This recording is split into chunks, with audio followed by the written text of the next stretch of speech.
बिहार के शिक्षा मंत्री जी विश्वविद्यालय में जाते हैं और वहाँ पे जा करके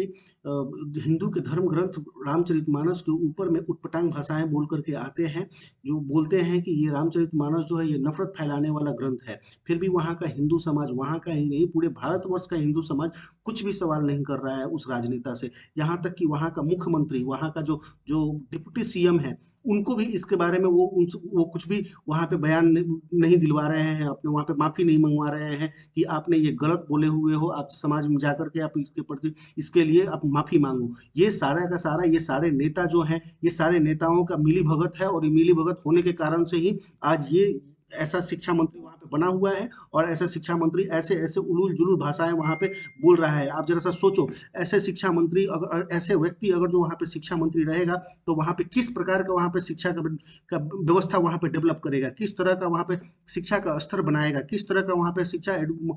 पॉलिसी वहाँ पे डेवलप करेगा। और ये पॉलिसी जो डेवलप करेगा, उस पॉलिसी से किस टाइप के वहाँ पे समाज बनेगा, किस टाइप का वहाँ का सनातन धर्म को मानने वाले, किस टाइप के वहाँ पे जो हिंदू वहाँ पे रहने वाले हैं, उनकी मेंटलिटी कैसी बनेगी, वो लोग कैसे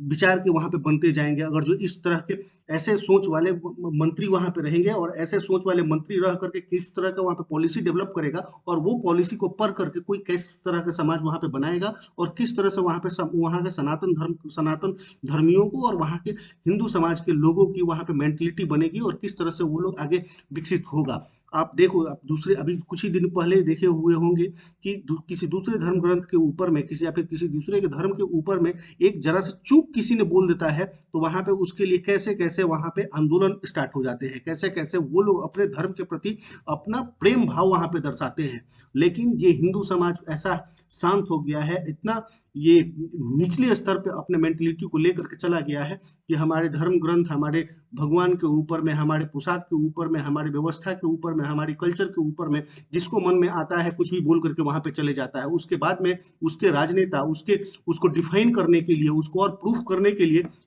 बड़ी बड़ी भूमिकाएं बांधते हैं और बड़ी बड़ी भूमिकाएं बांध करके उसको एक्सप्लेन करते हैं कि नहीं, उनका कहने का दृष्टिकोण ये नहीं था, उनका कहने का दृष्टिकोण वो था, उनका कहने का दृष्टिकोण ये नहीं था, उनका कहने का दृष्टिकोण वहां से था। ऐसा ही दृष्टिकोण अगर जो आपको दिखाना है तो जाओ किसी दूसरे धर्म के ऊपर में जाकर कुछ बोल करके दिखाओ, फिर तुम्हारा मालूम चलेगा कि तुम्हारा कौन सा दृष्टिकोण वहां पे लेकर के तुमने क्या बोले थे। तुम्हारी तो हिम्मत नहीं है किसी दूसरे धर्म के ऊपर में कुछ भी बोलने के लिए, क्योंकि तुमको मालूम है कि किसी दूसरे धर्म के जो मानने वाले लोग हैं वो अपने धर्म के प्रति कितने श्रद्धा रखते हैं और कितना प्रेम रखते हैं। तुमको ये मालूम है कि ये हिंदू सनातन सनातन मानने वाले लोग, हिंदू समाज वाले लोग इतने आपस में बिखरे हुए हैं कि ये इनके ऊपर में हम कुछ भी बोल करके जाएंगे, ये लोग कुछ भी नहीं करने वाले हैं। और ये बिखराव करवाने वाले भी तुम राजनेता ही हो। तुम राजनेताओं के कारण ही आज हिंदू समाज इतना बिखरा हुआ है और इसी का कारण है कि तुम सब आज यहाँ पे बोल करके कुछ भी चले जा रहे हो। इसी के एक पॉलिसी तुम लोग अभी डेवलप कर रहे हो बिहार में, जातिगत जनगणना करवाने के लिए। जातिगत जनगणना भी तुम लोग इसी के लिए करवा रहे हो कि जाति में वहाँ पे जनगणना करेंगे, जातियों में वहाँ का समाज बटा हुआ रहेगा, ताकि हम कुछ भी मन करेगा हम वहाँ पे बोल करके जाएंगे। किसी को भी हमारे जिस तरह से हमारा मेंटलिटी रहेगा उस तरह का हम वहाँ पे वोट बैंक बनाएंगे, उस तरह का हम अपने वहाँ पे पॉलिटिक्स कराएंगे। तुम्हारा ऐसा कोई भी विचार नहीं है वहाँ पे डेवलप करने, ये जातिगत जनगणना वहाँ पे स्टार्ट कराने के लिए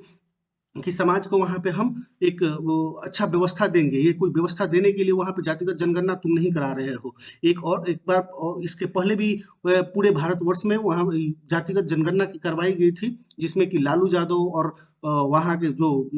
पूरे भारत के जो क्षेत्रीय नेता थे उन लोगों के ही दबाव में आकर के कांग्रेस की उस वक्त की यूपीए सत्ता में थी और वो सत्ता में आकर वो उस वक्त उसका जातिगत जनगणना करवाया गया था, जिसका कि आज तक उसका अभी तक रिजल्ट नहीं आया हुआ है। कि तो एक ऐसे ही यही जातिगत जनगणना कर्नाटक में भी हुई थी एक समय में, जिसका कि उसका भी आज तक वहां से कोई रिजल्ट नहीं आया हुआ है। यही जनगणना तुम फिर से अभी वहां पे बिहार में भी तुम ये डेवलप कर रहे हो, ताकि यहाँ पे हम अभी जनगणना करवा लें, ताकि हमें मालूम चल जाए कि कोई कौन सा समाज कैसा है, किस तरह से वहां पे है, उसको हम बांट दें, उनके मन में अपने केवल जात के प्रति प्रेम पैदा कर दें, एकजुटता वहां पे पैदा नहीं करें, जात में वहां पे बांट करके रखें, ताकि हमें जब नेक्स्ट इलेक्शन जब हमारा जब आ रहा है तो हम अपना पॉलिसी वहां पे डेवलप कर पाए कि हम किस टाइप से वहां पे वोट बैंक बनाएंगे, कौन से जाति के बारे में हम क्या वहां पे बोलेंगे, ताकि हमारा वोट वो हमारे पास में आएगा। तुम्हारा कोई डेवलपमेंट के लिए वहां पे काम नहीं हो रहा है। कोई डेवलपमेंट के लिए तुम ये जातिगत वहाँ पे व्यवस्था, जातिगत वहाँ पे जनगणना नहीं करवा रहे हो। तुम जस्ट ये वहाँ पे वोट बैंक बनाने के लिए ये अपना जनगणना वहाँ पे करा रहे हो। इसी का नतीजा है, जाति में बाँटने के लिए ही कारण ही काल के लिए ही तुम ये जो अभी तुम्हारा ये जो मंत्री वहाँ पे उटपटांग भाषाएँ बोल कर के गया है, हमारे धर्म ग्रंथ पे, हमारे आस्था पे अभी जो बोल कर के गया है कि हमारा जो रामचरितमानस बुक ग्रंथ है, ये ग्रंथ नफ़रत फैलाने वाला ग्रंथ है।